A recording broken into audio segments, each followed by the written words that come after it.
souvent que nul n'est censé ignorer la loi, et pourtant, quand il s'agit de drones, l'excitation du premier vol peut parfois faire passer les interdictions au second plan.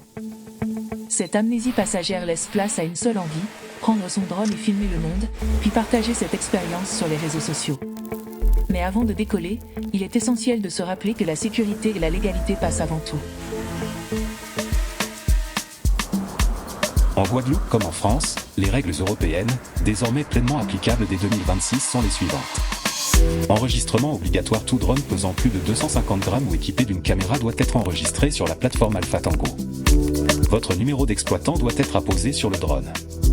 Indépendamment du type de drone ou de l'usage, il est strictement interdit de survoler des personnes non impliquées, des foules ou des manifestations sans autorisation spécifique, voler à proximité d'aéroports, héliports, bases militaires, centrales nucléaires, prisons ou zones sensibles, dépasser 120 mètres d'altitude et voler hors du champ de vision, vol à vue, voler la nuit, sauf dérogation exceptionnelle, filmer ou photographier des personnes identifiables sans leur consentement, en respect du règlement général sur la protection des données qui s'applique, dès que vos drones filment ou photographient, même en loisir, modifiez le drone en désactivant les systèmes de sécurité intégrés, géobarrières, identification électronique, limiteur d'altitude, évitez les vols par mauvais temps ou zones encombrées, pilotez sous influence d'alcool, drogue ou médicaments affectant la vigilance.